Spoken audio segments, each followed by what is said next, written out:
Satu prinsip stoik yang bisa mengubah hidupmu hari ini. Coba berhenti sebentar, ambil napas yang dalam, dan tanya ke diri sendiri. Apakah aku benar-benar memegang kendali atas hidupku? Atau cuma sibuk bereaksi atas segalanya?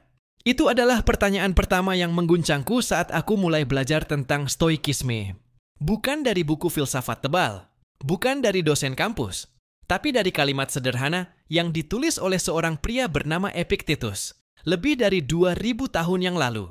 Bukan hal-hal yang terjadi pada kita yang membuat kita terganggu, tetapi pendapat kita tentang hal-hal itu. Boom, segitu aja.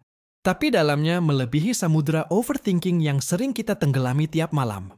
Kita hidup di dunia yang terlalu bising. Zaman sekarang, semuanya berlomba bikin kita reaktif. Notifikasi tak berhenti. Ekspektasi datang dari segala arah. Postingan orang lain bikin kita merasa tertinggal. Komentar negatif satu orang bisa meruntuhkan percaya diri yang kita bangun bertahun-tahun. Dan di tengah semua itu, kita lupa bahwa sebenarnya kita bisa memilih bagaimana kita merespons semuanya. Itulah satu prinsip stoik yang akan kita bahas hari ini. Dan percayalah, kalau kamu benar-benar menghidupinya, cara pandangmu terhadap hidup bisa berubah drastis. Prinsip itu bernama dikotomi kendali. Marcus Aurelius, kaisar Romawi yang juga seorang filsuf stoik, pernah menulis di jurnal pribadinya, yang akhirnya dikenal sebagai Meditations. Kamu punya kekuatan atas pikiranmu, bukan atas kejadian eksternal. Sadarilah ini, dan kamu akan menemukan kekuatan. Dalam stoikisme, prinsip ini dikenal sebagai dikotomi kendali.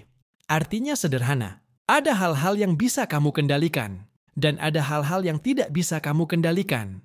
Masalahnya, kebanyakan dari kita habiskan energi untuk hal-hal yang tidak bisa kita kendalikan.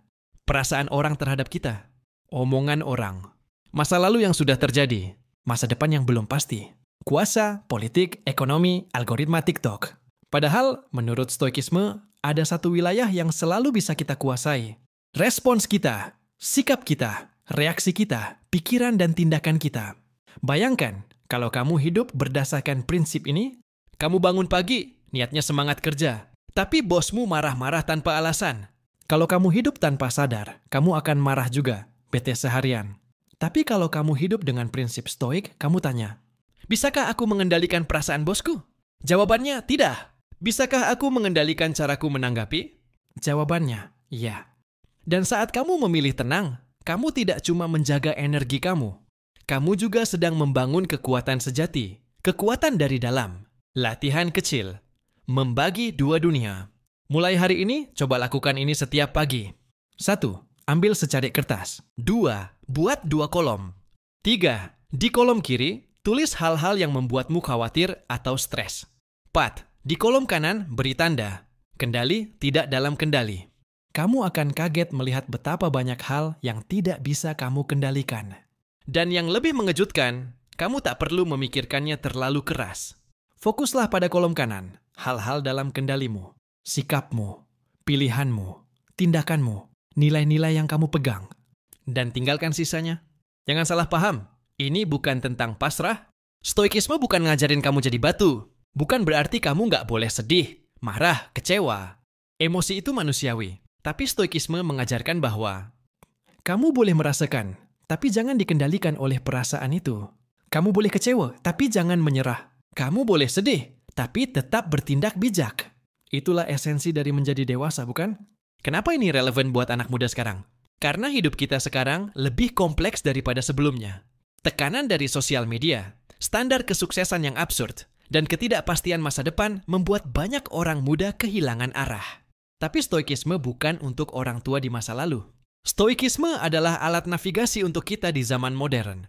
Ketika kamu sadar bahwa kamu tidak harus reaktif pada segalanya, ketika kamu mulai memilih apa yang kamu izinkan menguasai pikiranmu, kamu jadi punya kekuatan untuk menjalani hidup dengan tenang, bijak, dan penuh makna. Satu prinsip, banyak perubahan.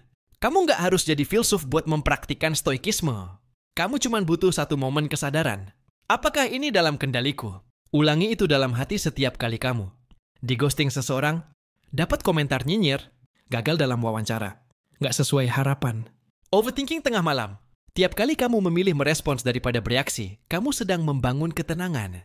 Tiap kali kamu fokus pada hal yang bisa kamu ubah, kamu sedang menyelamatkan energi hidupmu. Kamu nggak bisa memilih apa yang dunia lakukan padamu. Tapi kamu selalu bisa memilih siapa kamu saat dunia melakukannya. Itu inti dari stoikisme. Itu kekuatan yang sudah terbukti selama ribuan tahun. Dan sekarang, kekuatan itu ada di tanganmu. Mulailah dari satu prinsip itu. Fokus pada yang bisa kamu kendalikan. Itu aja. Tapi itu cukup untuk mengubah cara kamu menjalani hidup hari ini juga.